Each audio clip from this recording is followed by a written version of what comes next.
Ok, alors donc on va aborder la correction du TD rapide du TD sur New York avec la composition colorée et NDVI. Ok, donc on était parti d'une image Landsat, d'accord, de New York, donc on a récupéré sur le TD des IP là, sur le modèle. Vous récupérez TD New York, vous cliquez droit et surtout vous extrayez bien le zip. Voilà, et donc vous tombez sur voilà, une série d'images B1, B2, B3, B4, B5, B7 de New York 2010 07 04, c'est-à-dire du 4 juillet 2010. D'accord? Et une autre image de masque, je sais pas si je pense pas qu'on utilisera, mais vous avez donc ces 6 images. Ces 6 images, elles correspondent à donc, une image Landsat où le canal 1, le B1 correspond du bleu, le B2 au vert, le B3 au rouge, le B4 au proche infrarouge, le B5 au moyen infrarouge, le B6 qu'on n'utilise pas parce qu'il n'a pas la bonne longueur d'onde, surtout la bonne résolution, et le B7 qui est du lointain infrarouge thermique. D'accord? Donc à partir de ces bandes spectrales, on va les colorier et donc leur appliquer un filtre bleu, un filtre vert ou un filtre rouge pour créer donc une composition colorée standard. On a vu que sur les compositions colorées standards, la végétation en pleine activité chlorophyllienne se reflétait plutôt dans le rouge, d'accord? Un petit peu comme les images de l'hygiène que je vous montre tout de suite, qui sont celles-là, d'accord? Vous vous rappelez, 4 appareils photo, ça c'est pour l'hygiène, du vert, du rouge, du bleu, du proche infrarouge, et en fonction de comment on combine les filtres sur ces 4 appareils photo et qu'on fait la synthèse additive, on peut avoir des vraies couleurs, ce qu'on appelle la synthèse des compositions colorées standards, fausses couleurs, où on a la végétation qui ressort plus en rouge, suite aux propriétés de la végétation en pleine activité chlorophyllienne, de refléter beaucoup dans le rouge, dans le proche infrarouge et peu dans le rouge. Alors on y va. Dans QGIS, comment on fait ça? Première chose à faire, c'est d'ouvrir les images. Alors les images, on les ouvre. On va donc chercher notre TD qu'on vient de dézipper, qui est juste là. Voilà. Donc vous avez vos petites images et vous les ouvrez une par une. Vous commencez bien par B1, juste là. Hop, on prend B1, on le jette. Ok, on a B1 qui s'affiche là, entre 58 et 255. Donc ça, c'est des comptes numériques qui représentent donc la réflectance de l'image. Ok, donc une image plutôt beaucoup de noir avec la mer et New York. Voilà, donc New York. Alors on y va. Donc ça, c'était la 1. Après, je sais pas, mes fenêtres, ça y est, la 2. La 2, on voit à peu près pareil. Les deux se positionnent au-dessus.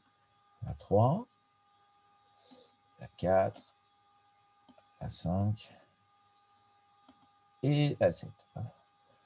Alors, on peut quand même vérifier en mettant un petit coup d'X, Y, Z, Tilus, voir si vos images elles sont bien calées dans l'espace, si elles sont bien. Donc pour cela, on ouvre OpenStreetMap.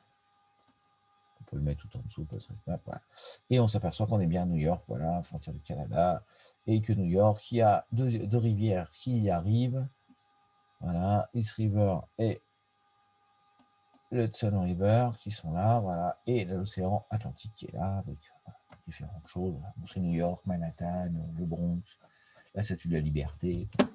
On va tout vous refaire. Ok, donc ça, on est ok. Alors, pour construire une composition colorée standard, pour la faire, pour construire la composition, c'est dans Raster, divers, et on va d'abord construire un raster virtuel. Ok.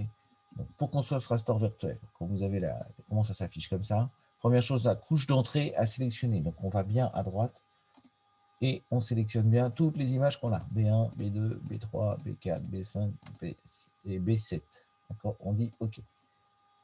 Il n'y a que ça à faire. La résolution, on laisse tout pareil. Il place le fichier. Alors ça, c'est très important aussi. Placer chaque fichier entrée dans une bande séparée. Parce que c'est ces bandes-là qu'on va pouvoir, il va les appeler bande 1, bande 2, bande 3, bande 4, bande 5, bande 6. Là. Et c'est ces bandes-là qu'on va pouvoir appliquer un film de couleur bleu, vert et rouge. On exécute. Alors, vous aurez toujours un onglet paramètres, un onglet journal. Donc, le journal, il vous dit que tout va bien, que c'est fini, qu'il a réussi. Vous fermez, il vous affiche une image qu'il a commencé un peu à colorier avec ce qu'il pouvait. Donc, vous cliquez droit dessus, propriété. Et là, dans symbologie, vous avez le rendu des bandes raster. Et avec le fameux, on peut appliquer un filtre rouge, un filtre vert ou un filtre bleu. D'accord? Ce qu'il appelle bande rouge, bande verte, bande bleue. Il vous demande c'est quoi. Alors, nous, pour faire une composition colorée standard, je vous force à mettre la bande 4 qui correspond au proche infrarouge, on la colorie en rouge, le proche infrarouge en rouge. Et donc, on décale les bandes. Le vert, ben, on va prendre le rouge, c'est-à-dire la bande 3. Et le bleu, on va prendre la bande 2, c'est-à-dire la bande verte, d'accord, qui correspond au vert. Vous pouvez mettre un peu d'amélioration, vous pouvez tirer jusqu'au min-max, je vous conseille, ça fera plus joli. Et vous aurez des meilleures couleurs. Et là, vous dites OK. Et voilà, c'est magnifique. Vous venez de créer votre première composition colorée standard, où vous voyez donc, toutes les taches rouges que vous voyez là, alors qu'on ne voyait pas du tout hein, quand on est en couleur. Voilà, surtout encore dans l'infrarouge, on peut voir un peu plus clair. Là, dans l'infrarouge, on voit que dans le B4, là, que les bandes sont plus grises. Mais quand on va dans le visible, là, dans le rouge ou dans le vert, tout est foncé. On a du mal à bien voir il y a plus de végétation. Alors que dès que vous faites une composition colorée, et donc quand on zoome un peu, si vous zoomez sur Manhattan et Central Park, voilà, donc ça c'est Central Park. Vous pouvez tout décocher pour le voir, voilà, et quand vous descendez, voilà, Central Park, c'est Central Park. Avec à Central Park, il y a des grands lacs, donc les lacs sur la composition colorée standard, ils apparaissent en noir, d'accord. Bon, il y a un petit ersatz là qui pète sur la photo, là. Une espèce d'autoroute qui passe là, voilà. Donc vous retrouvez les parcs, vous retrouvez plein de choses, là. Ok. Donc à partir de ça, après, maintenant qu'on a construit ce raster virtuel, on peut faire d'autres choses que juste visualiser. On peut par exemple construire notre indice de végétation, le fameux NDVI. Alors, le NDVI, comme les autres cours qu'on a déjà fait dessus, hein, vous commencez à être spécialiste du NDVI, c'est un indice de végétation exprimé sous la forme d'une différence normalisée, c'est-à-dire que c'est toujours entre 1, moins 1 et 1. Ok. Donc le NDVI, toujours entre moins 1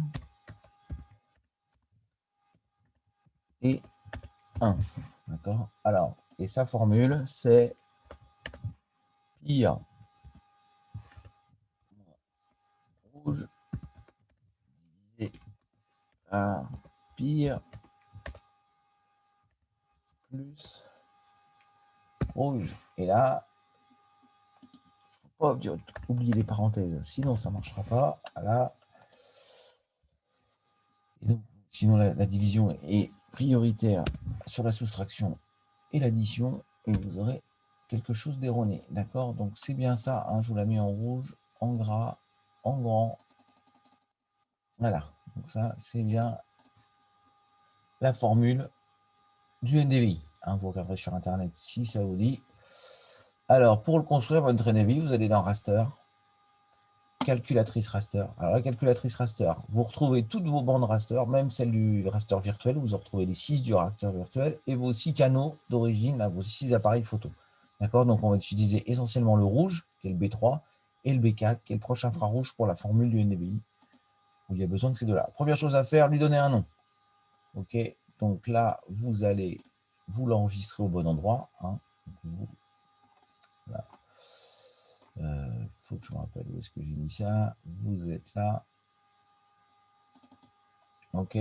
À New York. Voilà. Il faut prendre le temps, hein, des fois, de bien enregistrer au bon endroit parce que sinon, vous allez en mettre partout.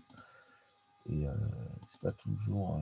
Voilà. Il faut avoir un peu de rigueur dans comment vous classez vos affaires, sinon vous allez en mettre partout.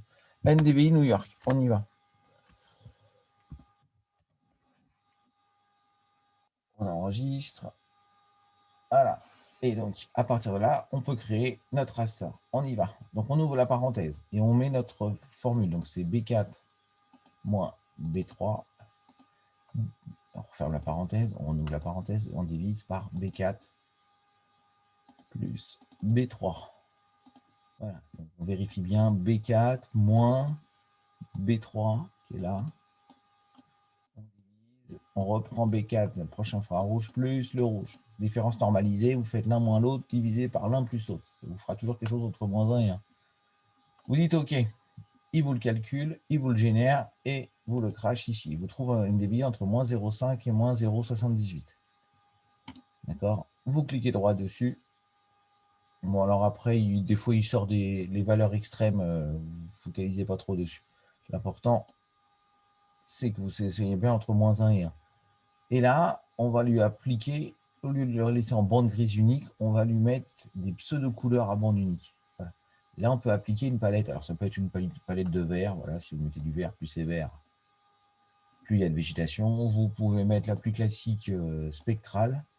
Donc, c'est pareil, là, ça sera plus c'est bleu, il y a de la végétation. Et par contre, ce qui est pas mal, c'est que les couleurs négatives, c'est-à-dire tout ce qui est orange et rouge, ça sera des couleurs, comme elles sont négatives, on sait sûr que c'est pas la végétation. Que ce soit de l'eau, soit du sol nu, du béton, voilà, des cailloux. Et après, on applique comme ça.